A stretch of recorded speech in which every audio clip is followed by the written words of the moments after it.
Hey, what's going on guys? Nick here with an interesting bit of Marvel news going back to the past for 20th Century Fox's Marvel slate. So, screenwriter Zack Stentz was recently interviewed by Kevin Smith and Mark Bernardin for their podcast Fatman on Batman, and he talked a lot about sort of working in the industry and especially working on old Fox Marvel scripts. And it seems like at one point Fox was actually planning a mega crossover in the vein of Avengers or Avengers Endgame even, before Marvel Studios and Disney had even plotted anything out. Stentz revealed, "My ex-partner and I, when we were working at Fox and we were working on X-Men First Class, we did a secret movie for them that, I can't tell you what the plot was, but I can tell you that it used all of the characters. All of the Marvel characters that Fox had at the time in 2011. It used the X-Men, Fantastic Four, Daredevil, Deadpool. Daredevil was still at Fox at the time. We almost had Paul Greengrass directing it, in which would have been so cool, but he had another project to do instead. It didn't end up going, but it was a script that I was really proud of, and it would have been really good."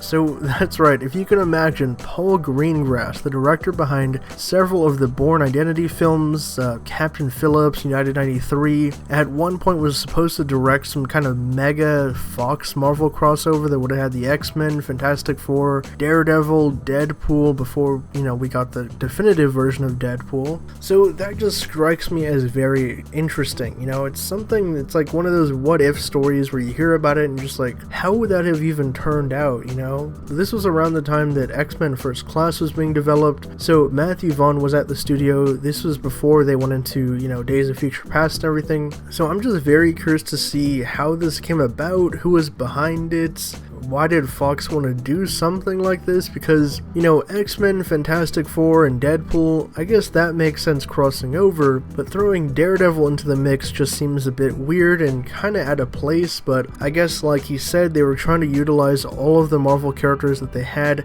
access to at the time. We can imagine that they probably went up against Galactus or Annihilus or some kind of major Marvel threat that they had in their universe. I mean, hell, it could have been Doctor Doom or Kang the Conqueror even. But what are your guys' thoughts on this? It seems at one point Fox almost beat Marvel Disney to the punch with a mega superhero crossover. For more updates on everything Marvel and pop culture, be sure to subscribe to HN Entertainment.